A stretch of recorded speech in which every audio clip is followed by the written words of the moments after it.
Hello दोस्तों, नमस्कार, आदाब, सत श्री अकाल सभी को। जीएस सुनिकोड में आपका हार्दिक स्वागत और अभिनंदन करते हैं। हम बात करेंगे एनआईएस डिलेट साथियों के लिए क्या अपडेट है। एक बड़ी अपडेट ये है कि एनआईएस डिलेट साथियों के जितने भी बिहार में चयनित शिक्षक हैं उनके लिए अपडेट ये है कि जो अभी देखेंगे बिहार शिक्षा विभाग में चयनित एनआईएस डिलेट की डिग्री की जांच शुरू हो चुकी है। इसमें लगभग 100 से ज़्यादा ऐसे कैंडिडेट पाए गए हैं जो संदिग्ध मतलब है कि जिनकी डिग्री फर्जी बताई जा रही है। आप देखेंगे इसके पहले औरंगाबाद से 2 नोटिस जारी होता है बिहार में चयनित से, लेकिन अब उन्होंने 8 नोटिस जारी किया, लगातार नोटिस पे नोटिस। उसमें कैंडिडेट का नाम भी मेंशन किया गया, इनकी डिग्री को लेके सवाल उठाए गए हैं। औरंगाबाद बीपीएससी टीआरई से एनआईएस के सर्टिफिकेट पर शिक्षक बनने वाले के सर्टिफिकेट की जांच शुरू। 100 से ज़्यादा शिक्षकों पर निकला स्पष्टीकरण, अयोग्य होने का आरोप। इसमें देखेंगे उस नोटिस में सबकी नाम सहित है, उनके नाम कम से कम 12-15 ऐसे बहुत सारे कैंडिडेट देखेंगे। ये 8 नोटिस है और 8 नोटिस में सबका नाम मेंशन किया गया है। करीब 100 के करीब विद्यार्थी हैं और जो भी सिर्फ एनआईएस के डीएलएड के हैं।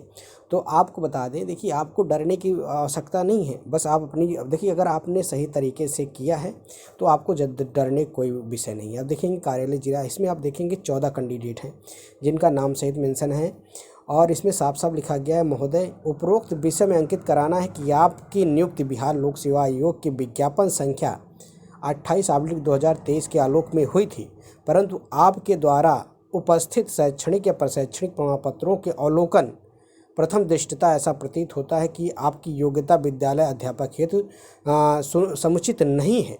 आपके आलोक में एनआईएस से प्राथमिक शिक्षक प्रशिक्षण के प्रमाण पत्र किया गया है, जो कि जिसमें आपके मूल्यांकन के अर्हता पर निर्धारित किया गया। कहीं ना कहीं आपको बता दें, देखेंगे क्रमांक 7939 30/10/2024 का ये है, मतलब दीपावली कल के एक दिन पहले कई नोटिस लगातार शिक्षा विभाग ने जारी किया और इसमें विद्यार्थी तभी से परेशान हैं कि भाई हमारी, देखो, सभी एनआईएस डीएलएड के साथियों के लिए नहीं है ये उन डीएलएड साथियों की है जिन्होंने फर्जी तरीके से किया है।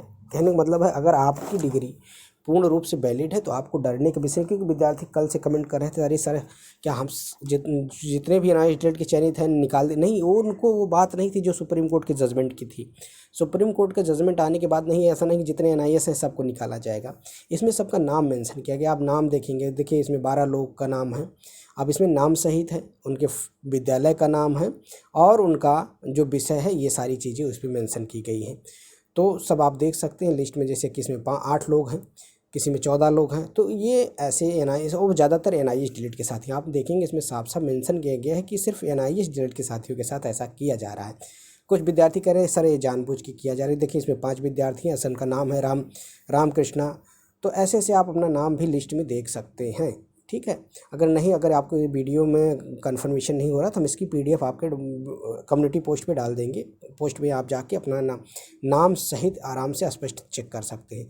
तो कहीं ना कहीं आपको बता दें कि जितने भी एनआईएस डेट के साथी हैं, ये सबके लिए भी दिक्कतें। देखिए, अब सरकार किस आधार पे कर रही है। सरकार ने आपने कहा कि हमको नोटिस मिला कि ऐसे बहुत सारे कैंडिडेट्स हैं जिन्होंने फर्जी तरीके से एनआईएस डिग्री ली है और जिन्होंने उनका मतलब जो एनसीटी के नाम से उसको पूरा नहीं किया। आप इसमें देखेंगे, थोड़ा सा इसको और जानकारी रख लें। स्पष्टीकरण के संबंध में उपरोक्त विषय में अंकित कराना है कि आपको नियुक्त बिहार लोक सेवा आयोग की विज्ञापन संख्या 26/2023 के आलोक में हुई है, परंतु आपके द्वारा उपस्थित या जो भी आपने उसमें शैक्षणिक प्रमाण पत्र का अवलोकन के लिए प्रथम दृष्टया ऐसा प्रतीत होता है कि आपकी योग्यता विद्यालय अध्यापक हेतु समुचित नहीं है।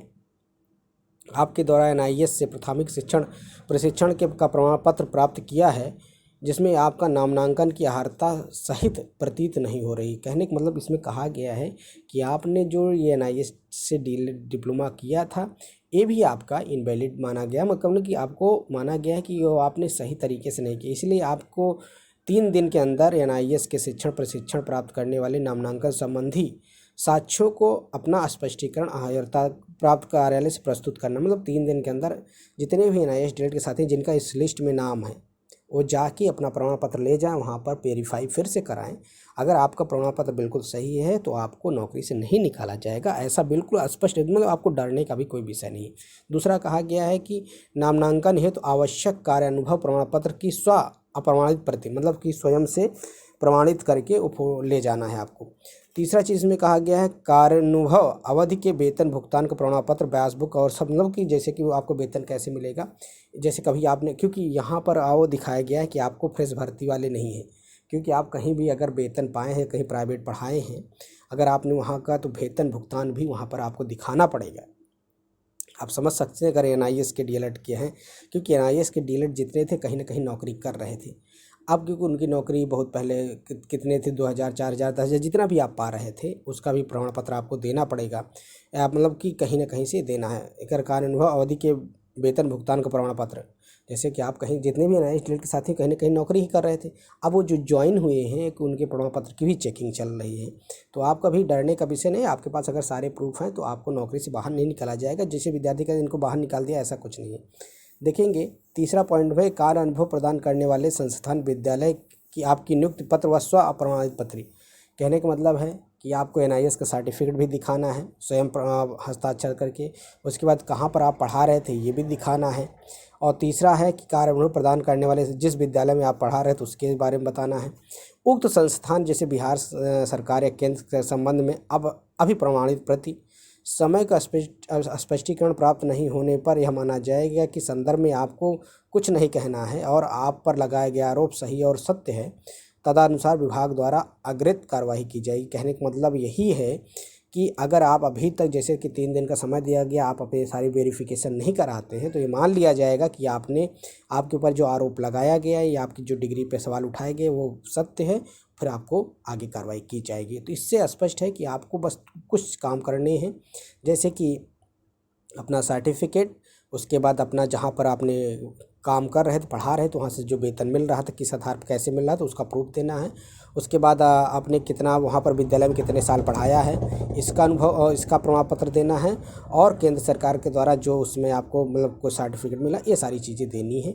ये आपको 30/10/2024 तक आपको मतलब अभी छुट्टी पीरियड नहीं जोड़ा जाएगा 3 दिन, मतलब कि ऐसा नहीं कि 31 जोड़ लिया जाएगा। जब आज 31 और 1 को छुट्टी है तो ये नहीं, आपको 2 या 3 तारीख के बीच में ले जाके वहाँ सबमिट करना है, ताकि आपको एक उनको कन्फर्मेशन हो जाए कि आपने NIS DLED भी सही तरीके से किया है। क्योंकि उसमें भी बहुत सारे लोग आरोप लगा रहे हैं कि NIS से इन्होंने फर्जी तरीके से डिग्री ले ली है और जिनका मतलब योग्यता नहीं है। तो ये सारे आरोप लगाने के बाद भी ऐसे नाम की सूची जारी हुई है। तो आप अपना लिस्ट में, सूची में नाम देखें और नाम देखने के बाद अपने आप को वेरीफाई फिर से कराएं, ताकि आपकी नौकरी सेफ़ हो। दूसरी चीज़ है कि भाई जितने और भी NIS DLED के जो नए फ्रेश भर्ती में शामिल है उनका कैसे होगा, तो इसीलिए भाई आपको विश्वनाथ सर का सहयोग करना है, ताकि NIS DLED की डिग्री भी मान्य हो पाए। खबर है थी, वीडियो पसंद है चैनल को लाइक करें, सब्सक्राइब करें, अपने दोस्तों में शेयर करें। शिक्षक भर्ती पल के अपडेट के लिए चैनल को सब्सक्राइब करें। मिलते हैं नए वीडियो के साथ। जय हिंद साथी, नमस्कार, सभी दिन सुबह। Thank you, have a nice day, good day.